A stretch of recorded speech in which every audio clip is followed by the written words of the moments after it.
အားလုံးပဲမင်္ဂလာပါဒီနေ့ဗီဒီယိုမှာတော့ Ransit University မှာကျောင်းတက်နေတဲ့ညီမလေးငိမ့်တင်စာအောင်ကိုဖိတ်ခေါ်ထားပါတယ်အဲ့တော့ပထမဆုံးအနေနဲ့ဒါညီမလေးကကိုယ့်ကိုယ်ကိုမိတ်ဆက်ပေးပါအောင်အားလုံးပဲမင်္ဂလာပါညီမနာမည်ကညင်းနေဆောင်ပါတော့အခုကဒီ Ransit University မှာဒီ International Relations and Development Major ကို first year တက်နေပါတယ် Dr. Rising Scholarship ရထားတယ်လို့ကြောက်ပါဟုတ်ကဲ့ပါဟုတ်ကဲ့ညီမလေးအဲ့တော့ဒီဗီဒီယိုမှာတော့ညီမလေးကိုအဓိကဖိတ်ခေါ်ထားတဲ့အကြောင်းရင်းကအခုဆိုလို့ရှိရင်လည်းဒါ Dr. Rising Scholarship က application ဖွင့်ပြီပေါ့နော်အဲ့တော့ဒါညီမလေးအနေနဲ့ဒါသူကိုယ်တိုင်ဖြတ်သန်းခဲ့ရတဲ့အတွေ့အကြုံတွေကိုဒါမြန်မာလူအဓိကမြန်မာလူငယ်တွေပေါ့နော်ပြန်ပြီးတော့ဒါ sharing လုပ်ပေးစေချင်တဲ့အတွက်ကြောင့်ဒါညီမလေးကိုဖိတ်ခေါ်ထားတာဖြစ်ပါတယ်အဲ့တော့ဒါဆိုလို့ရှိရင်အမတို့ဒီ scholarship အကြောင်းလေးပေါ့နော်အဲ့တော့ညီမလေးဒီ scholarship အတွက်ဘယ်လိုပြင်ဆင်ခဲ့ရလဲပြောလို့ရှိရင်ဒီဖြတ်သန်းခဲ့ရတဲ့အတွေ့အကြုံပေါ့နော် document ပြင်တာတွေရောပြောလို့ရှိရင်ဒါ interview process ရှိရဆိုရင်လည်းဒါ interview process အကြောင်းလေးတွေရောညီမလေးပြောပြပေးပါဟုတ်ကဲ့ပါမိသားအများကြီးဆိုဘယ်နေစားမလဲ scholarship process လေးကိုဒါညီမလေးဖြတ်သန်းခဲ့တဲ့အတိုင်းပြောပြလို့ရပါတယ် Okay ဆိုတော့ scholarship အကြောင်းအနေအစားပြောမယ်ပေါ့နော်သူက scholarship ကတော့သူကအဓိက minority women တွေပေးရအာscholarship က2မျိုးရှိရယ် Orchid ရယ် Lotus ရယ်ပေါ့နော် Lotus ကကြတော့အာဒီကိုလာတဲ့စရိတ်တွေရောအစအဆုံးပေါ့နော် visa ကြေးတွေအစအကုန်ပါတဲ့ဟာရယ် Orchid ကကြတော့သူကtuition fees တောင်မှမဟုတ်လို့ရှိရင် living expense နှစ်ခုတွေကတစ်ခုပေးတဲ့ဟာမျိုးပေါ့နော်ညီမကတော့ဒီLotus ရမဟုတ်ညီမOrchid tuition fees ပေးရတဲ့အကြောင်းသူပေါ့နော်ဒီ scholarship ကတော့သူကprioritize လုပ်တဲ့ majors လေးတွေရရှိရပေါ့နော်သူတို့အထက်ကလို့ psychology တို့အဲ့လို community တို့တခုခုပြန်ပြီးတော့အကျိုးသက်ရောက်မဲ့ဟာmajor မျိုးဆိုရင်သူတို့ပို့ပြီးတော့အပေးများတယ်ဒါပေမဲ့လည်းတခြားအဲ့လို major တွေကိုမပေးရလည်းမဟုတ်ဘူးပေါ့နော်အဲ့လို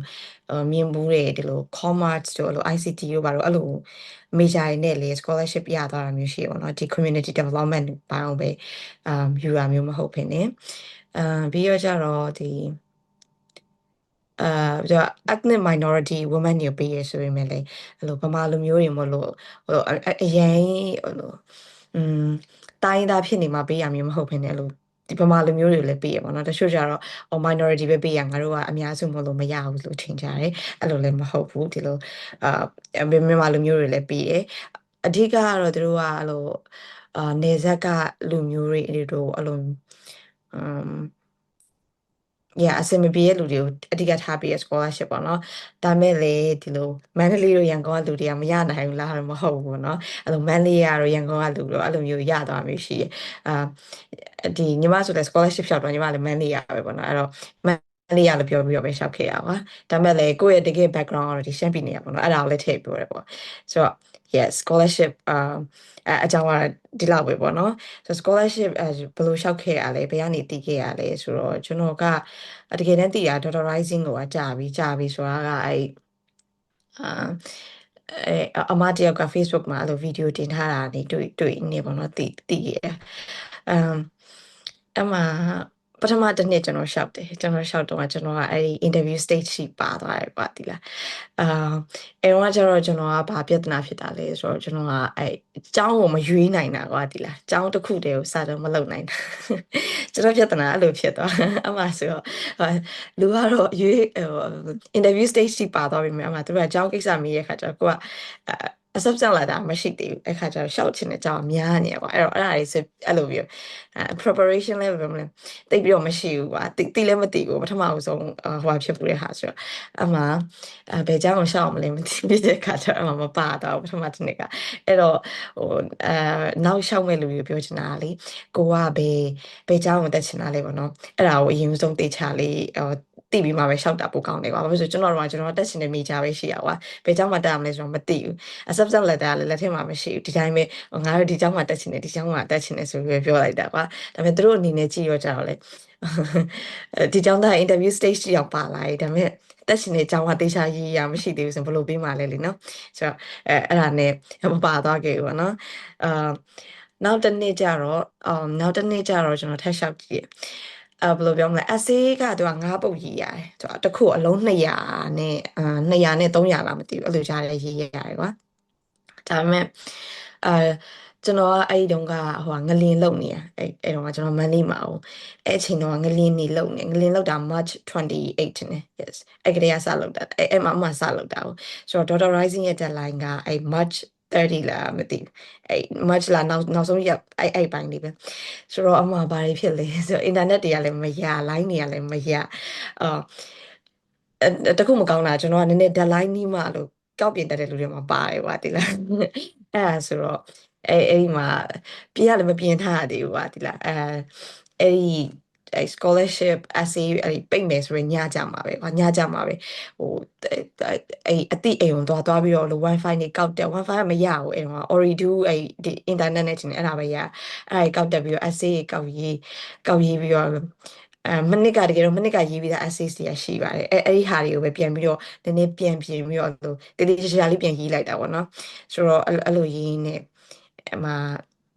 ပါသွားတယ်ပေါ့နော်ပြောမယ်ဆိုဒါမဲ့လေကျွန်တော်ကအဲ့ဒီကဒလိုင်းကဒီနေ့နောက်ဆုံးဆိုပြီးရေးလိုက်ပြီမဲ့တကယ်တော့သူတို့ကငလျင်ကြောက်ဆိုပြီးဒလိုင်းကနောက်တစ်ပတ်ထိရွှေ့ပြီးရွာဒါပေမဲ့ကျွန်တော်ကဘာမှမသိလိုက်ဘူးအင်တာနက်ကလည်းမရတဲ့ခါကြတော့လေတိလားအော်ဒီနေ့နောက်ဆုံးပဲဆိုပြီးအဲ့ဒီမှာရေးပြီးတော့ထပ်လိုက်တယ်အာထပ်လိုက်ပြီးတော့ပါသွားတယ်ပေါ့နော်ဆိုတော့ပါသွားပြီးတော့နောက်ထပ်ဘယ်အချိန်လောက်လဲမသိဘူးApril လောက်မှာသူတို့ထပ်ပြီးတော့ဆက်တွေ့လာတယ်ထပ်ဆက်တွေ့လာတာပုံမှန်ဆိုရင်တို့ကမိနစ်တုန်းကကျတော့ကျွန်တော်ကရှောက်တုန်းကကျတော့တို့ဘာမှထပ်မတောင်းဘူးကွာဒီလားအဲ့မှာကျတော့သူကဘာတောင်းလဲဆိုတော့အဲ့ဗီဒီယိုတောင်းတာကိုကဘယ်လိုလူမျိုးလဲဆိုတာကိုအဲ့လိုဗီဒီယိုရိုက်ခိုင်းတာ2မိနစ်ကနေ3မိနစ်ကြာပေါ့နော်အဲ့လိုကိုကဘယ်လိုလူမျိုးလဲကိုဘာကြောင့်ရွေးတင်လဲပြီးရင်ကိုရဲ့ proudest achievement ကဘာလဲပေါ့နော်အဲ့ဒါကိုမေးတဲ့ဟာအဲ့ဗီဒီယိုလေးတစ်ခုရိုက်ခိုင်းတယ်အဲ့ဒါကတော့ပုံမှန်နှစ်ဒီမှာလုပ်လို့မရှိဘူးဒါပေမဲ့မိနစ်ကလုပ်သွားတာပေါ့နော်ဆိုတော့အဲ့ဒါရိုက်ခိုင်းတယ်အဲ့ဒါရိုက်ခိုင်းပြီးတော့သူတို့အာအရွေးခံရတယ်ပေါ့နော်အရွေးခံရပြီးတော့သူတို့ထပ်ပြီးတော့ interview လုပ်တယ် interview လုပ်ပြီးတော့မှအရွေးခံရတယ်လို့သိရဆိုတော့ documents တွေကဘာတွေပြင်ရလဲဆိုတော့အာပထမဆုံးတော့ passport ပေါ့နော် passport မရှိလို့ရှိရင်ကျောင်းတက်ဖို့လည်းမလွယ်ဘူးကွာဆိုတော့ passport ရှိဖို့ကအရေးကြီးတယ်ဆိုတော့ပြောပြအောင်ဘာလဲဆိုတော့ကျွန်တော်ပထမနေ့တုန်းကရှောက်တုန်းကကြာကျွန်တော် passport ကြီးက expire ဖြစ်နေရလားဘာလားမသိဘူးအဲ့တော့လာ interview stage ရှိတာပါတော့ preparation ကဘယ်လောက်ထိ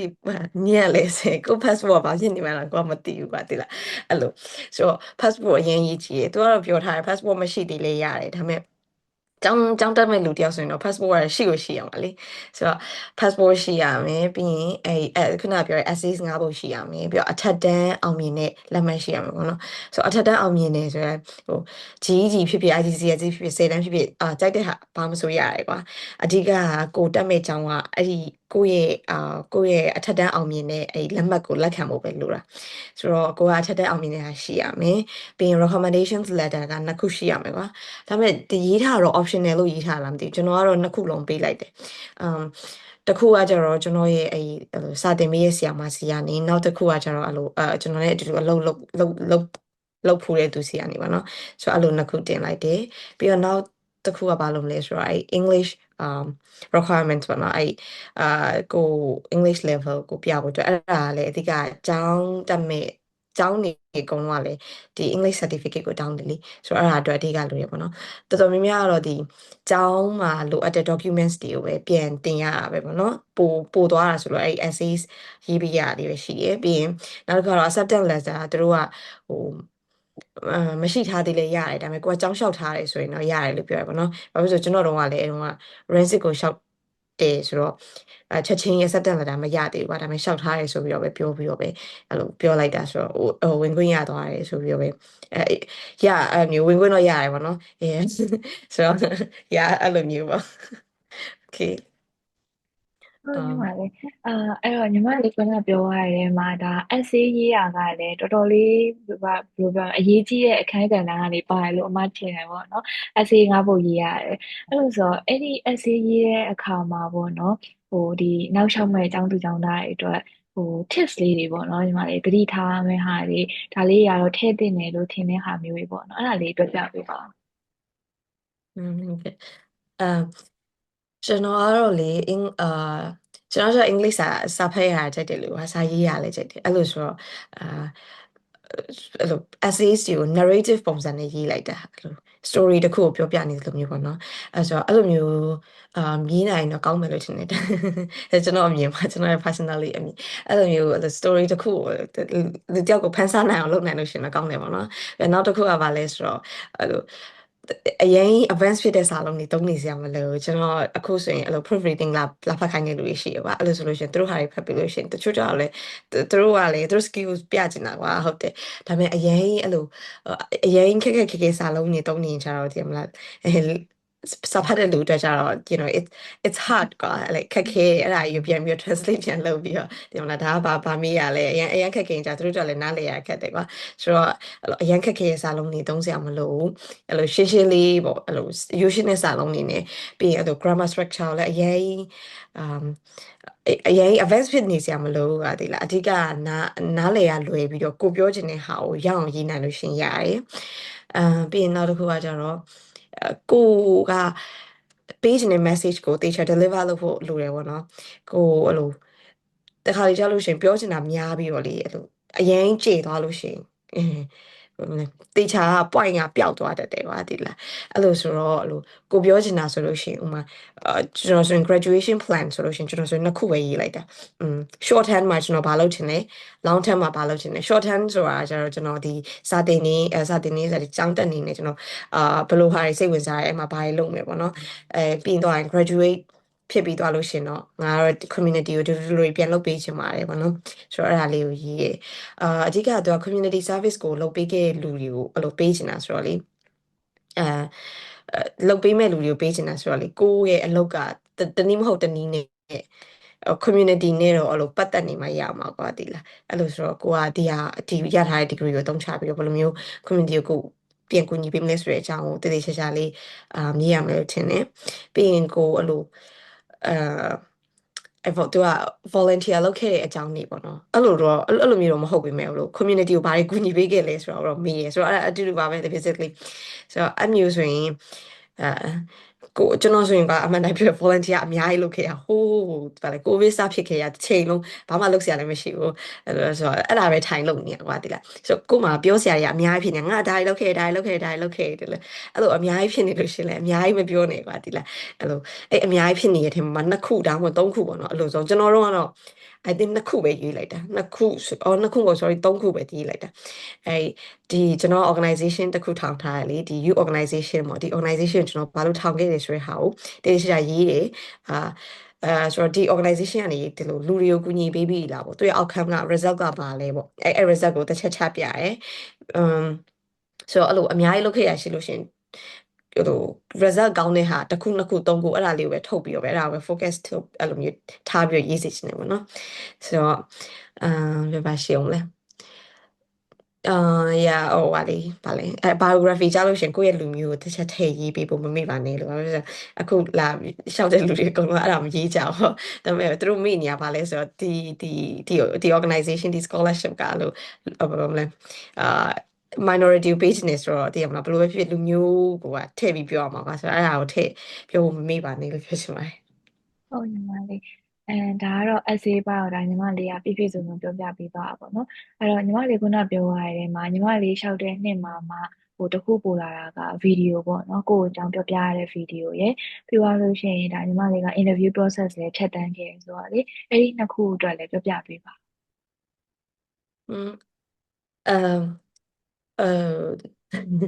ဲဗီဒီယိုဆိုလဲကျွန်တော်ကတစ်ခါလေးပဲရိုက်ပြီးတော့တင်လိုက်တာတကယ်တမ်းအများကြီးတော့ကျွန်တော် prepare တော့မလုပ်ခဲ့ဘူးပါဒီလားဘာလို့လဲဆိုတော့အဲ့အချိန်တော့ငလျင်ကြောက်နေပါတယ်အဲဆိုကျွန်တော်အတွက်လည်းအချိန်မရှိဘူးကွာအဲ့ဒါတွေလုပ်ဖို့ကအဲ့လို volunteer သွားလုပ်နေရတာရေအဲ့ငလျင်ကိစ္စတွေနဲ့အများကြီးလုပ်နေရတဲ့အချိန်ပေါ့နော်အဲဆိုတော့အဲ့ဒါလုပ်ဖို့တော့အရင်အချိန်မရှိဘူးအဲ့တော့ကျွန်တော်ဗီဒီယိုမှာဘာတွေပြောလဲဆိုတော့အဲ့လိုအာကျွန်တော်ကဘသူဖြစ်တဲ့အကြောင်းပေါ့နော်ပြီးလို့ရှိရင်ဒီ scholarship ကိုဘာလို့ထိုက်တန်နေဆိုတဲ့အကြောင်းပြောတယ်ပြီးရင်ကျွန်တော်ပြောခဲ့အဲ့ volunteer လုပ်ခဲ့တယ် volunteer လုပ်ခဲ့အဲ့တော့လုပ်ခဲ့တဲ့အကြောင်းကျွန်တော်မပြောတော့ဘူးဆိုတော့ကျွန်တော်အဲ့တော့လုပ်နေရဆိုတော့လေအဲ့တော့လက်ရှိမှာကျွန်တော်ဒါတွေလုပ်နေရပါတော့ဒီငလင်းနဲ့ပတ်သက်တဲ့အဲ့လို volunteer project တွေကျွန်တော်လုပ်နေပါတယ်ဆိုပြီးတော့ပဲအဲ့ဒါလေးပဲပြောလိုက်တာအတိကတော့2မိနစ်ကနေ3မိနစ်အတွင်းဆိုတော့အများကြီးတော့ပြောလို့တော့မရဘူးပေါ့နော်ဆိုတော့ yeah အဲ့ဒါလေးပဲပြောလိုက်တာပါဟုတ်ဟုတ်ညီမ အင်တာဗျူးရောဒီနှစ်မှာဖြေခဲ့ရသေးလားညီမလေးလျှောက်တဲ့နှစ်မှာပေါ့ဟုတ်နော်ဟုတ်ဖြေဖြေခဲ့ရမှာ interview stage က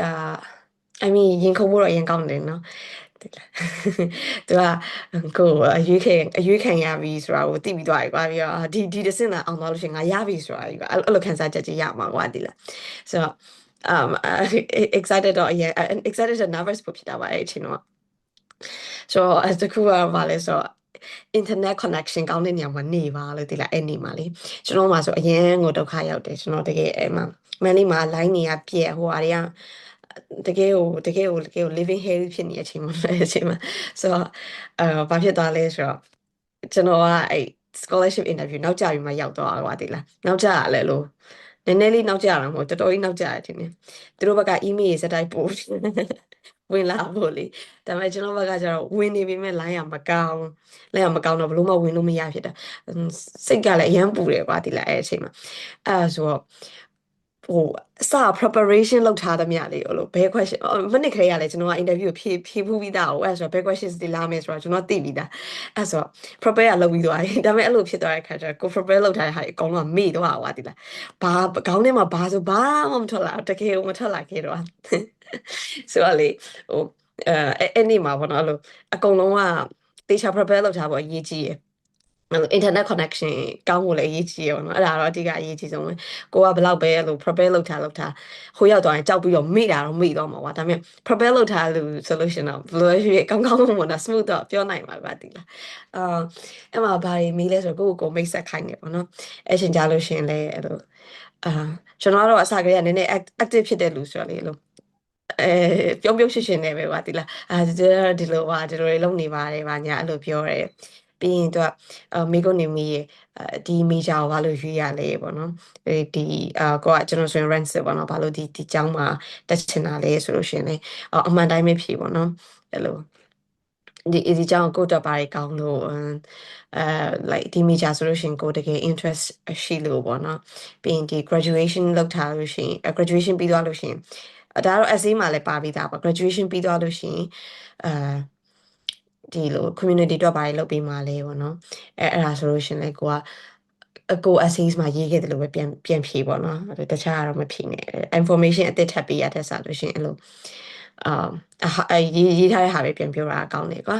ပြီးတော့သူကကျွန်တော်မမိတဲ့လောက်ကအဲ့လိုဘေးကလာလဲဘာညာကိုလဲအဓိကမေးတယ်ဘာလို့လဲဆိုတော့အဲ့လို minority ပေးချင်တာကိုအဲ့လိုဆိုတော့အာအဲ့ချိန်ကြာလို့ရှင်လေသူက minority ကိုပဲပေးရဆိုတော့ကို identity ကိုလိမ်ပစ်စရာမလိုဘူးကွာဒီလားအမှန်တိုင်းပဲဖြေလို့ရတယ်ဟို refugee camp ကလာရဆိုလဲcamp ကလာပဲတကယ်လို့ကိုကမလာခဲ့ဘူးဒီလိုမြို့ကြီးမှာပဲကြီးလာခဲ့ဒါပေမဲ့လည်းကိုအတွက် scholarship က somehow you need it ကိုအတွက်လိုအပ်တယ်ဆိုလို့ရှင်လေအဲ့လိုအမှန်တိုင်းပဲပြောကွာဒီလားငါတို့ဒီလိုနေရာတွေမှာမကြီးခဲ့ဘူးဒါပေမဲ့ဒီလိုဖြစ်ခဲ့တယ်ဒါပေမဲ့လည်းဒီလိုအခြေအနေကြောင့်ဒီ scholarship ကိုလိုအပ်တယ်ပေါ့နော်ဆိုတော့like အဲ့လို honest ဖြစ်တာလို့အမှန်တိုင်းပြောတာအရင်အရေးကြီးရလို့ထင်တယ်အဲ့လိုဒါယူလို့ရှင်တို့ကိုဟာကိုပေါ့နော်ညာပြောစရာတော့မလိုဘူးလို့ထင်တယ် yes ဟုတ်ညီမလေးဒါဆိုလို့ရှိရင်ဒါနောက်တစ်ခုကကြတော့ဒီအမတို့ဒီ scholarship ရထားတဲ့သူတွေပေါ့နော်ကျောင်းကပဲရရပဲဖြစ်ဖြစ်ဒီလိုမျိုး organization ဘက်ကရရဖြစ်ဖြစ်တချို့သူတွေဆိုလို့ရှိရင်ဒါကိုယ့်ဘက်ကနေပြီးတော့တခုခုပြန်လုပ်ပေးရတာမျိုးဥမာဒီပညာရေးပိုင်းဆိုလဲ GPA ဘယ်လောက်ကိုတော့ထိန်းထားပေးပါဒါမျိုးတွေရှိရပေါ့နော်အဲ့တော့အဲ့လိုမျိုးအပိုင်းလေးတွေကိုလည်းဒါပြပြပေးပါอืมdollarizing ကတော့အများကြီးသူကဟိုမလောက်ခိုင်းဘူးเนาะပြန်မလောက်ခိုင်းဘူးလို့ဟိုပဲ GPA 2.6လားမသိဘူးအဲ့ဒါပဲထိန်ခိုင်းတယ် GPA 2.6ဆိုလဲ is veryအရင်လွယ်ကူတယ်ကွာရဖို့တော့အဲ့ဒါမခက်ခဲဘူးပြီးတော့တချို့scholarship တွေဆိုကျောင်းနဲ့ MOU ထိုးထားပြီးတော့ကျောင်းမှာပြန်ပြီးတော့အလုပ်လုပ်ပေးရမျိုးဘာလို့ရှိရလေ scholar hours ပေးအောင်လို့ဘာလို့ dollarizing မှာကအဲ့လိုမျိုးလည်းမရှိဘူးပေါ့နော်အဲ့တော့ပေါ့ပါလို့လက်ပဲကိုလုပ်စရာရှိအောင်လုပ်လို့ရတယ်အဲ့လိုပြန်လုပ်ပေးရတာမျိုးတော့မရှိဘူးတခုကောင်းတာ dollarizing ကသူကအဲ့လို community လေးတစ်ခုထားတယ်ကွာအကြောင်းသားတွေကိုအချင်းချင်းဆက်သွယ်ဖို့အဲ့လိုအဲချင်းမိုင်မှာတော့အဓိကတော့လူပုံများတယ်သူတို့ organization ကလည်းချင်းမိုင် base ဆိုတော့လေအဲ့တော့ချင်းမိုင်မှာတော့အဲ့လိုအမြဲတမ်း workshop လေးတို့အဲ့လို meet up လေးတို့အမြဲတမ်းသူတို့လုပ်ဖြစ်ကြတယ်အဲ့လိုဖြစ်လို့ရှိရင် rising scholars တွေနဲ့အဲ့လို founders တွေအဲ့လို staff member တွေနဲ့တွေ့ကြတယ်ပေါ့နော် အဲ့လို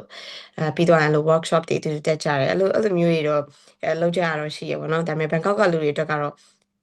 ဘာမှရေးသိပ်ပြီးလုပ်စရာမရှိဘူးကွာတူတူတူကြီးဟုတ်ကဲ့ဟုတ်ညီမလေး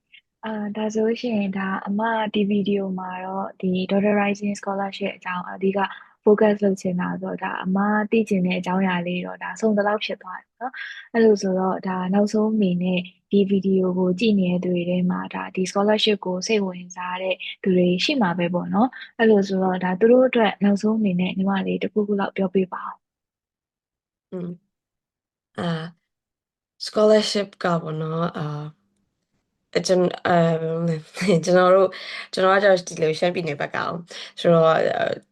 ကျွန်တော်တို့ဘက်မှာဆိုလို့ရှိရင် scholarship တို့ပါလို့ဆိုရင်ကြားလိုက်ပြီဆိုတာနဲ့လူငယ်တွေကဘယ်လိုထင်လဲဆိုတော့ဒါမရနိုင်ဘူးလို့ထင်ကြပါဒီလား scholarship ဆိုတာအရင်တော်တဲ့လူတွေကိုပဲဒီလားအဲ့လိုမြို့ကြီးမှာနေတဲ့လူတွေကိုပဲပေးတာအဲ့လိုရန်ကုန်တို့မန္တလေးကလူတွေကကျတော့တို့တို့ကအမှန်တမ်းပြောအခွင့်အလမ်းအရင်များတယ်လေအဲ့လိုဆိုတော့ဒီလူတွေကိုပဲပေးရလို့လိုမျိုးအများစုကထင်တတ်ကြတယ်ကွာတကယ်တော့အဲ့လိုမဟုတ်ပါဘူးလို့ဒီလား Daughter Rising ဆိုရင်ဒီလို minority အမျိုးသမီးတွေကိုပေးရဟာကွာအဲ့လိုဆိုတော့ကိုယ့်အတွက် chance ကရနိုင်ချေရအရင်များတယ်ကွာအဲ့လိုဆိုတော့ဟိုရှောက်ဖြစ်အောင်ရှောက်ကြည့်စေချင်တယ်ပြီးရင်အဲ့လိုမျိုးမြူကြီးရလူတွေပဲပေးရပါညာငါတို့ရမရနိုင်အဲ့လိုမျိုးတွေလည်းမတွေးကြပါနဲ့မနော်အတိကအကြောင်း acceptance letter ရဖို့ပါပဲအတိကအဲ့ဒါသာရသွားလို့ရှိရင်ကိုကကြိုက်တဲ့ scholarship ပဲရှောက်လို့ရတယ်ဆိုတော့ ဒီ scholarship မှာမဟုတ်ပါဘူးအဲ့လိုတခြား scholarship တွေကိုလည်းရှောက်ကြည့်ဖို့လည်းပြောချင်ပါတယ်ဟုတ်ဟုတ်ညီမလေးဒါဒီနေ့မှာဆိုလို့ရှိရင်ညီမလေးနင်းတင်စာအောင်ကသူရထားတဲ့ Daughter Rising Scholarship အကြောင်းကိုဒါသူဖြတ်တန်းခဲ့ရတဲ့အတွေ့အကြုံတွေပေါ်မူတည်ပြီးတော့ဒါပြည့်ပြည့်စုံစုံနဲ့စိတ်ရှိလက်ရှိပြောပြပေးသွားတာပဲဖြစ်ပါတယ်အဲ့တော့ဒီဗီဒီယိုကိုတင်တဲ့အခါမှာလည်းဒါဒီlink လေးတွေပေါ့နော်ဒီ Daughter Rising Scholarship ရှောက်တဲ့အခါမှာလိုအပ်မယ်ထင်တဲ့ link လေးတွေကိုလည်းဒါ comment မှာဖြစ်ဖြစ်ပေါ့နော်ထည့်သွားပေးပါမယ်ပြီးသွားတဲ့အခါမှာဒါဗီဒီယိုရဲမှာတော့အဓိကတော့ဒါအမဆိုလို့ရှိရင်အမစိတ်ထဲမှာဒီမိကွန်းလေးတွေကတော့ဒါကြည့်ရတဲ့သူတွေသိကျင်ပါပဲဆိုပြီးအမစိတ်နဲ့မှန်းပြီးတော့ဒါမေးထားတဲ့မိကွန်းတွေပေါ့နော်အဲ့တော့ဒါထပ်ပြီးတော့သိကျင်တာလေးရှိလို့ရှိရင်လည်းဒါ comment မှာရေးသွားပဲဖြစ်ဖြစ်တချို့ဆိုရှင်တော့ဒါ page messenger ကိုရောက်လာတယ်ပေါ့နော်အဲ့တော့အဲ့လိုမျိုးလဲလာပြီးတော့မေးလို့ရပါတယ်အမသိရတဲ့ဟာတွေဆိုရင်တော့ဒါအမကိုစားဖြည့်ပေးပါမယ်တကယ်လို့အမမသိရတဲ့ဟာတွေဆိုလို့ရှိရင်တော့ဒါညီမလေးကိုတစ်ဆင့်မေးပြီးတော့ပြောပြပေးသွားပါမယ်ဒါအမှန်တမ်းပြောရရင်ဒါကြောင်ညာလေးလည်းဝင်တယ်လို့ပေါ့နော်ညီမလေးကတကယ်တော့ organization ထောင်ထားရည်လည်းရှိတယ်ပြောလို့ရှိရင်ကျောင်းထောင်ထားရည်မျိုးနော်ညီမလေးလုပ်နေရတယ်အများကြီးပဲပေါ့နော်တကယ်အမဘယ်လိုပြောမလဲအငယ်ဆိုပေမဲ့ဒါညီမလေးကိုလေးစားတဲ့အပိုင်းတွေအများကြီးရှိရပေါ့နော်အဲ့လိုဆိုတော့ဒါ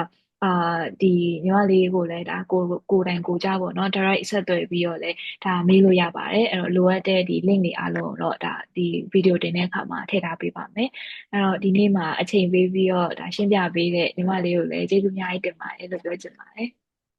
ဟုတ်ကဲ့ပါမမလည်းထင်ပြီးပြီးတော့ခုလိုမျိုးမြင်ပြီးတော့ကျေးဇူးတင်ပါတယ်အာဒါဆိုလို့ရှိရင်ဒါဒီဗီဒီယိုကိုအဆုံးထိကြည့်ပေးတဲ့သူတွေအားလုံးကိုလည်းကျေးဇူးအများကြီးတင်ပါတယ်လို့ပြောချင်ပါတယ်နောက်တစ်ခုကတော့ဒါဗီဒီယိုလေးကိုကြိုက်တယ်ဆိုလို့ရှိရင်တော့ဒါ like ပေးပါသိချင်တာရှိရင်တော့ comment မှန်ပေးပါပြောလို့ရှိရင် channel လေးကိုလည်း subscribe လုပ်ထားပေးပါလို့ပြောရင်းနဲ့အားလုံးကိုနှုတ်ဆက်ပါတယ်ကျေးဇူးတင်ပါတယ်